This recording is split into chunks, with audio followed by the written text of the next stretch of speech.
இந்த உலகத்துல மிகப்பெரிய பணக்கார நாடா நீங்க எதை சொல்லுவீங்க? அதாவது பாத்தீங்கன்னா யூகே, அமெரிக்கா, அப்புறம் யூரோப் நாடுகள் தான் நீங்க சொல்லுவீங்க. ஆனா அப்படியெல்லாம் கிடையாது. உலகத்திலேயே ரொம்ப ரொம்ப பணக்கார நாடு பாத்தீங்கன்னா ரொம்ப ரொம்ப சின்ன நாடு தான். அது கிட்டத்தட்ட 2 சதுர கிலோமீட்டர் தான் அந்த ஊரோட நிலப்பரப்பு. இவ்வளவு சின்ன நாடு எப்படி இவ்வளவு பெரிய பணக்கார நாடா இருக்கும் அப்படின்னு நீங்க நினைக்கலாம். உலகத்துல இருக்கிற 80% பணக்காரரு அங்கதான் இருப்பாங்க. அதுவும் எப்படின்னா அவங்க வெறும் 1 கோடி 2 கோடி இந்த மாதிரி வச்சுட்டு இருக்காங்கல்ல, கிட்டத்தட்ட ஒவ்வொருத்தரும் 100 கோடி 1000 கோடி லட்சம் கோடி வச்சுட்டு இருக்கிற ஆளுங்க தான் அந்த ஊர்ல இருக்காங்க. சரி, அந்த ஊர்ல அப்ப என்ன ஸ்பெஷல் அப்படின்னு நீங்க நினைச்சீங்கன்னா, அந்த நாட்டுல வரியே கிடையாது.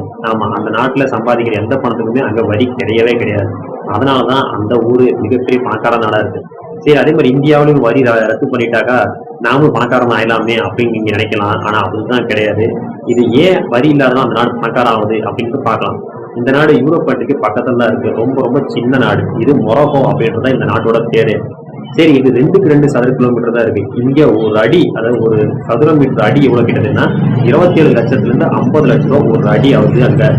சரி, மொத்தமே பாப்புலேஷன் எப்போ அப்படின்னா கிட்டத்தட்ட 30,000 பேர் தான் இருக்காங்க. இந்த 30,000 பேர்ல 28,000 பேருக்கு மேல மிகப்பெரிய கோடீஸ்வரர்கள் ஆவாங்க. சரி, அந்த நாட்டுல ஏன் பணக்காரங்க இருக்காங்க அப்படின்னா, அந்த நாட்டு மன்னர் என்ன பண்றாருன்னா, பல வருஷத்துக்கு முன்னாடி அந்த வரியை யாரும் செலுத்த வேண்டாம் அப்படின்ற மாதிரி ஒரு ரூலை கொண்டு வந்துட்டாரு. இந்த ரூலை கொண்டு வரதுனால என்ன ஆகுது அப்படின்னா, பக்கத்து நாடு இருக்கிற ஐரோப்பிய நாடுகள், லண்டன், இந்த மாதிரி வெளிநாட்டுக்கு எல்லாருமே என்ன பண்றாங்கன்னா, இதை ஸ்டாக்கா வச்சுக்கிட்டு அந்த நாட்டுல போய் குடி போயிட்டாங்க. அப்படி குடி போனதுக்கு அப்புறம் என்ன பண்றாங்கன்னா, அந்த நாட்டு சிட்டிசன்ஷிப் எடுத்துக்கிட்டாங்க. அந்த நாட்டுல பார்த்தீங்கன்னா லைசன்ஸும் வாங்கிடுறாங்க.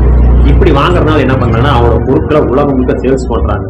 சேல்ஸ் பண்றதுனால இங்க என்ன ஆகுதுன்னா, அந்தந்த நாட்டுக்கு வரி கட்டணும். அதாவது இப்போ ஒரு அமெரிக்காவோ இந்தியாவிலோ இருந்தாக்கா அவங்க வரி கட்டி இருக்கணும்.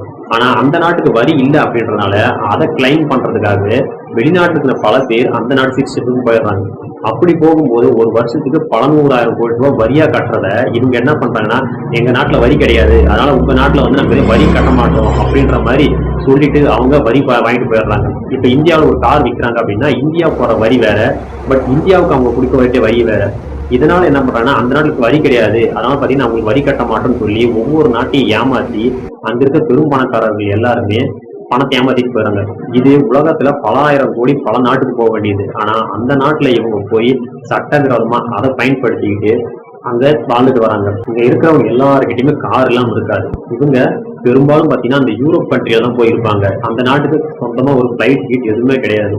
ஏன்னா பக்கத்துல இருக்க யூரோப் கண்ட்ரில இறங்கி அங்கிருந்தா பாத்தீங்கன்னா கார் மூலியமா அந்த நாட்டுக்கு வந்துருவாங்க. இப்போ வந்து பாத்தீங்கன்னா அந்த நாட்டுல எல்லாரும் போய் தங்கலாம் அப்படின்னு நினைக்கும்போது முடியாது. ஏன்னா அந்த நாட்டுல இடப்பற்றாக்குறையனால சிட்டிசன்ஷிப் அவ்வளவு சீக்கிரம் யாருக்கும் தரவும் மாட்டாங்க. இப்படி ஒரு தப்பான விஷயத்தால இன்னைக்கு உலகம் முழுக்க பெரும் பணக்காரர்கள் எல்லாருமே அங்க போயிருக்கிறாங்க. அது மட்டும் இல்லாம சுற்றுலாவா நாம அங்க போகலாம், பட் டைரக்டா அந்த நாட்டுக்கு போக முடியாது. பக்கத்துல இருக்கிற நாட்டுக்கு போய் தான் அந்த நாட்டுக்கு நாம போக முடியும். இதனால இது பெரிய பெரிய ஆப்பிரிக்கன் நாடுகள் உள்ளிட்ட பல நாட்டுக்கு போக வேண்டிய நிதி அப்படி ஒரு தப்பான வரி கொள்கையால இப்ப பிரச்சனையாகுது. உலக நாடுகள் பலரும் பாத்தீங்கன்னா இந்த வரி கொள்கையை மாத்துங்க அப்படின்னு சொல்றாங்க. பட் அந்த நாடு இது வரைக்கும் பாத்தீங்கன்னா அதுக்கு முன் வரவில்லை. இதை சாக்கா பற்றி பெரிய பெரும் பணக்காரர்கள்லாம் அங்க போய் சிட்டிசன்ஷிப் எடுத்து பல பேரை ஏமாத்திட்டு இருக்காங்க. இது சரியா தவறா அப்படின்னு நீங்க சொல்லுங்க.